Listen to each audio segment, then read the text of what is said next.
नमस्कार मित्रों, स्वागत करती हूँ। आज के इस विशेषांक में मैं आप सभी से शेयर करूँगी पौष पूर्णिमा यानी खर मास में पड़ने वाली अंतिम पूर्णिमा के विषय में।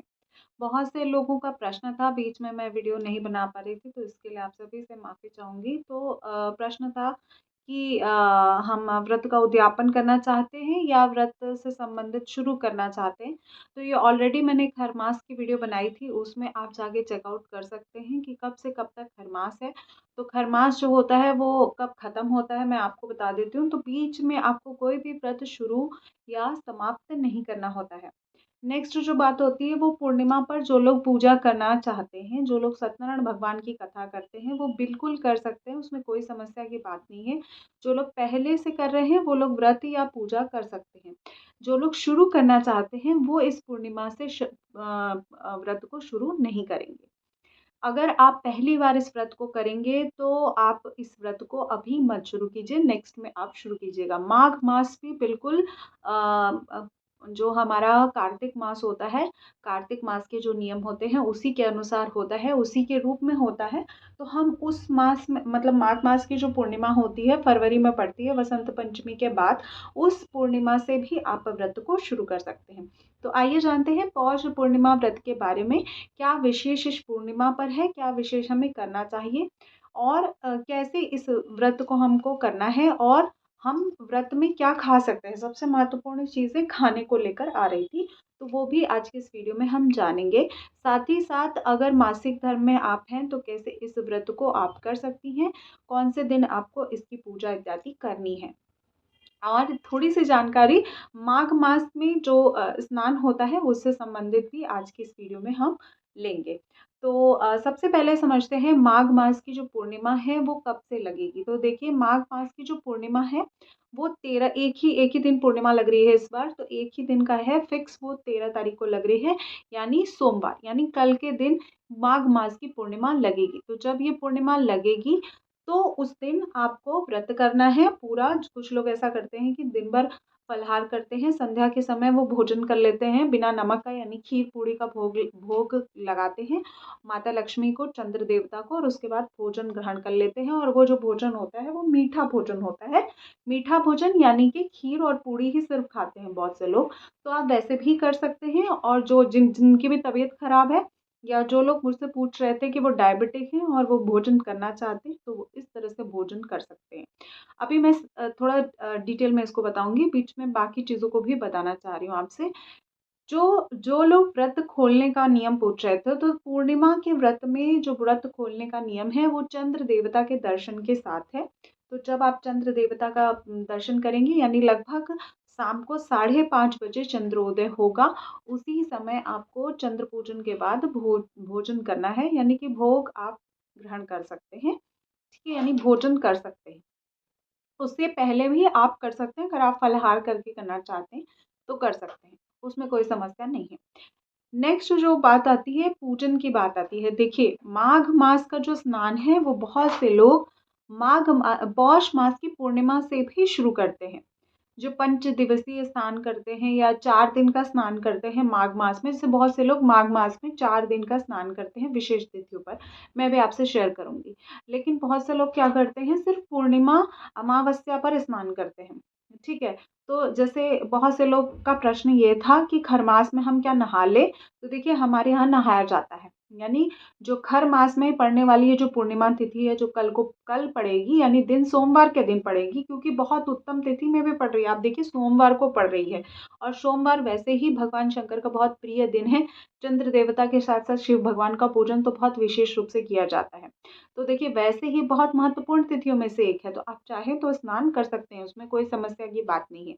जो लोग प्रयागराज में जाकर, देखिए हर 12 वर्ष के बाद महाकुंभ लगता है, तो जो लोग प्रयागराज में स्नान करना चाहते हैं वो वहाँ पर भी कर सकते हैं, और जो लोग वहाँ पर नहीं कर सकते तो वो गंगा जल से अपने घर में भी स्नान कर सकते हैं काला तिल डालकर, ठीक है। जो लोग दीप दान करना चाहते हैं पितरों के निमित्त, वो पितरों के निमित्त पीपल के पेड़ के नीचे आप दान कर सकते हैं, पूर्णिमा पर भी कर सकते हैं, वरना बहुत बड़ी अमावस्या पड़ेगी अभी बीच में, मौनी अमावस्या, उसमें भी आप दीप दान कर सकते हैं, तर्पण कर सकते हैं अपने पितरों के निमित्त, ठीक है। नेक्स्ट जो बात आती है सोमवार। अब सबसे बड़ी समस्या ये आती है कि लोगों को बाल धोने की बड़ी प्रॉब्लम है। देखिए हमारे क्षेत्र में व्रत के दिन बाल धो सकते हैं। हम लोग बाल धोते हैं। तीज हो, करवा चौथ हो, पूर्णिमा हो, सोमवार हो, मंगलवार हो, सिर्फ़ गुरुवार के व्रत में हम लोग बाल नहीं धोते हैं। उसके 1 दिन पहले हम लोग बाल धो लेते हैं, यानी बुधवार का बाल धो लेते हैं, जब हम गुरुवार का व्रत करते हैं तो। बाकी व्रतों में दीपावली के दिन, लक्ष्मी व्रत में, लक्ष्मी पूजन में हम सभी दिनों पर बाल धोते हैं, तो आप बाल धो सकते हैं। नेक्स्ट ये प्रश्न आता है कि माहवारी के समय हम इस व्रत को कैसे करें? बिल्कुल कर सकते हैं आप। व्रत का आपको कथा सुन लेनी है, जैसे आप दूर बैठकर कथा सुन सकते हैं। भोजन आप तब बना सकते हैं जब आपका तीसरा दिन बीत गया हो, यानी चौथे दिन आप भोजन बना के पंडित जी से या आपके घर में जो लोग हैं उनको गंगा जल से शुद्ध करवा कर भोग लगवा सकते हैं। ठीक है, यानी चौथे, 5वें, 6वें दिन आप भोग बना सकते हैं, रसोई कर सकते हैं आप। ठीक है? उसके बाद जो चंद्र देवता का पूजन का पूछ रहे थे बहुत से लोग, तो बिल्कुल हमारे यहाँ पर शास्त्रों में चंद्र पूजन भी, क्योंकि वो भी देवता पूजन है और साक्षात देवताओं में से एक है, तो उनका भी पूजन आपको नहीं करना है। 6वें दिन के बाद से ही आप चंद्र देवता का पूजन कर सकते हैं। नेक्स्ट जो बात आती है तुलसी मैया की, क्योंकि तुलसी माँ का जो भोग होता है वो पूर्णिमा में बहुत विशेष होता है।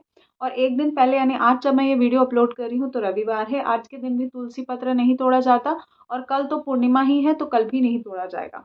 तो आप देख लीजिएगा, अगर तुलसी पत्र ना मिले तो कोई बात नहीं है, वरना आपको जो तुलसी है उसको तोड़ने की आवश्यकता नहीं है।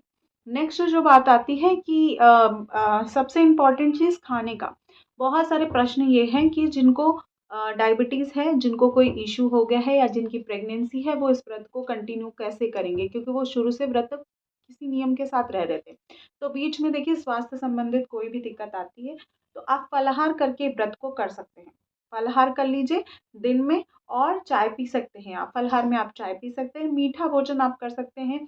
मीठे भोजन में जैसे आप नारियल पानी भी पी सकते हैं। बहुत से लोगों का प्रश्न था कि पूर्णिमा में हम नारियल पानी पी सकते हैं? नहीं, बिल्कुल पी सकते हैं। केला भी खा सकते हैं, कोई भी फ्रूट्स आप खा सकते हैं, कोई दिक्कत की बात नहीं है इसमें, ठीक है।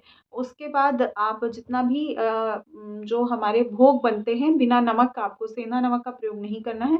बाकी आप फल, ड्राई फ्रूट्स खा सकते हैं, फ्रूट्स खा सकते हैं।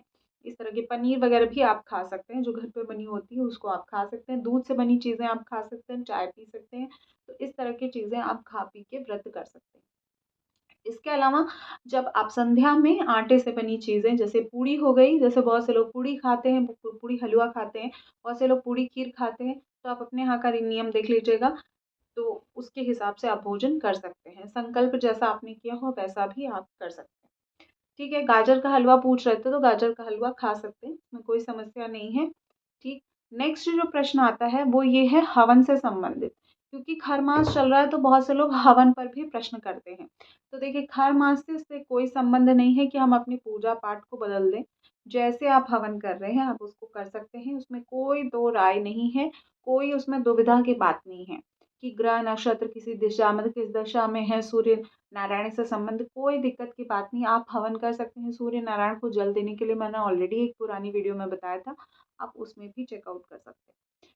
तो यज्ञ, आरती, पूजन, व्रत से संबंधित इसमें कोई भी आपको रोक-टोक नहीं है। खरमास में आप पूर्ण रूप से कर सकते हैं। जो भी चीज़ें आपकी पूजा से संबंधित हैं, आपके पास आपके घर में उपलब्ध नहीं है, ठीक है? चाहे आप महालक्ष्मी को श्रृंगार ही क्यों न चढ़ाएँ, कोई भी चीज़ जो आपके पास अवेलेबल नहीं है, आप उसको खरीद के माँ को श्रृंगार में चढ़ा सकते हैं।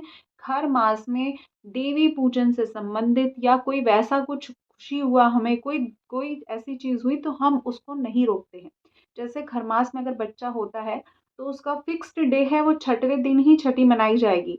तो 6th डे पर जब छठी मनाई जाएगी तो देवी पूजन भी उसी दिन किया जाएगा। उसके लिए कोई दिक्कत वाली बात नहीं है कि हम उसको पोस्टपोन कर देंगे, 10वें दिन करेंगे, ऐसा नहीं होता है। तो खरमास में पूजन इत्यादि किया जा सकता है, हवन इत्यादि किया जा सकता है, उसमें कोई समस्या नहीं है, उसके लिए कोई डाउट रखने की बात नहीं। तो इस तरह से मैंने आपको बताया कि पौष मास की पूर्णिमा में आप ये हवन कर सकते हैं, आरती, पूजन, क्या आप खाएँगे? सत्यनारायण भगवान की कथा भी आप पंडित जी को बुला के कर सकते हैं, इसमें कोई समस्या नहीं है। बहुत से लोगों का ये भी प्रश्न था कि हम पंडित जी को बुला के बिल्कुल कर सकते हैं, अगर आप पहले से कर रहे हैं तो भी, अगर आप नहीं कर रहे हैं तो भी। उद्यापन से संबंधित रही बात, तो उद्यापन अभी आपको नहीं करना चाहिए।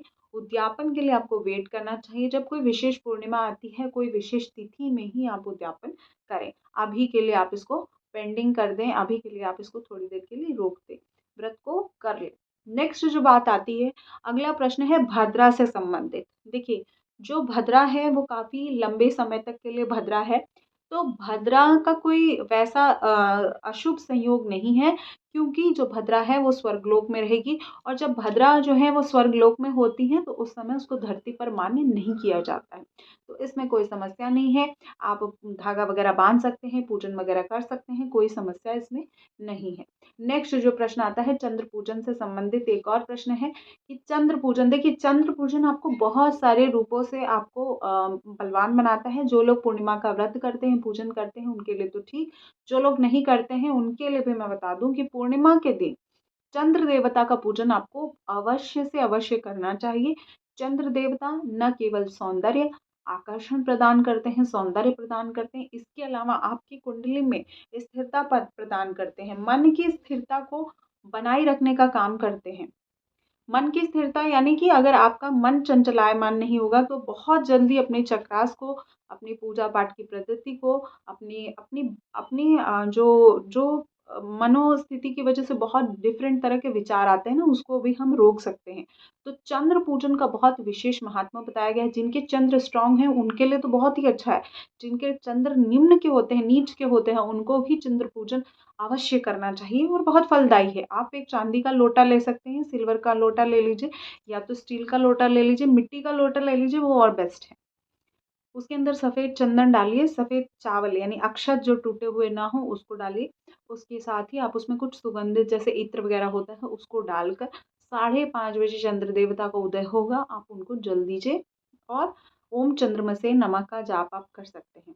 ठीक है, चंद्र देवताभ्यो नमः इस तरह से भी आप जाप कर सकते हैं, इस तरह से आप पूजन कर सकते हैं। अगर आपको चंद्र देवता जैसे मेट्रो सिटीज़ में है नहीं देखने को मिलते हैं, तो आप शिवालय पर जाकर वहाँ पर भी जलाभिषेक कर सकते हैं। भगवान शिव के ऊपर आप जलाभिषेक कीजिए और ये बहुत ही शुभ है। सफ़ेद पुष्पों से भगवान शंकर का श्रृंगार कीजिए, बहुत ही शुभ और बहुत ही पुण्य प्रदान करने वाला है। पूर्णिमा तिथि पर एक विशेष उपाय भी शेयर करूँगी आपसे। जो सफ़ेद चंदन होता है उसको आपको अपने मस्तक पर ज़रूर लगाना चाहिए।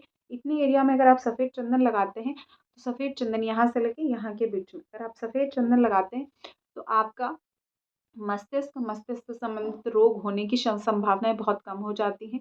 गले पर भी आप धारण कर सकते हैं सफ़ेद चंदन, बशर्ते कि आप उस दिन नॉनवेज वगैरह इस तरह से चीज़ें ना खाएं, इस तरह की चीज़ें ना पिएं। जैसे बहुत से लोग ड्रिंक वगैरह पीते हैं तो उनको नहीं पीना चाहिए। यहाँ पर भी आप लगा सकते हैं, यहाँ पर सफ़ेद चंदन लगता है, यहाँ पे त्रिपुण बनता है, यहाँ पर त्रिपुण लगा सकते हैं सफ़ेद चंदन, यहाँ पर लगा सकते हैं, हृदय पर लगा सकते हैं, नाभि एरिया में लगा सकते हैं।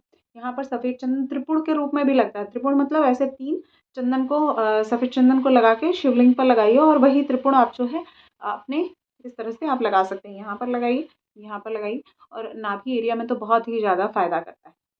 तो इस तरह से आप पूर्णिमा पर पूजन इत्यादि कर सकते हैं। नेक्स्ट, जो जो भी लोग केले का वृक्ष का प्रयोग करके सत्यनारायण भगवान का पूजा इत्यादि करते हैं, उनके लोगों के लिए भी बहुत समस्या आ रही थी। उनके प्रश्न ये आ रहे थे कि हमें केले के पत्ते नहीं मिलते, हम क्या करें? इसका सबसे सरल उपाय है तुलसी। तुलसी का जो पौधा होता है उसको आप रखिए जहाँ पर आप सत्यनारायण भगवान की पूजा करते हैं। आपको केले का पत्र लगाने की आवश्यकता ही नहीं है। तुलसी माता को रखिए और उनके साथ भगवान विष्णु का पूजन कीजिए, कोई समस्या ही नहीं है। जिस तुलसी माँ को आप घर में रख के पूजन करते हैं उनको उठा के वहाँ पर पूजा स्थान पर रख सकते हैं। तो इस तरह से आज की इस वीडियो में मैंने आप सभी से शेयर किया पूर्णिमा संबंधित बहुत डिटेल जानकारी। उम्मीद करती हूँ मेरे द्वारा दी गई जानकारी आप सभी के लिए उपयोगी रही होगी। अगर उपयोगी रही तो लाइक शेयर जरूर कीजिएगा और चैनल पर आप पहली बार विजिट करें तो आप लोग चैनल को सब्सक्राइब नहीं करते, प्लीज़ चैनल को सब्सक्राइब कर लीजिएगा। मिलती हूँ इसी प्रकार की नेक्स्ट वीडियो में, तब तक के लिए जय श्री विष्णु।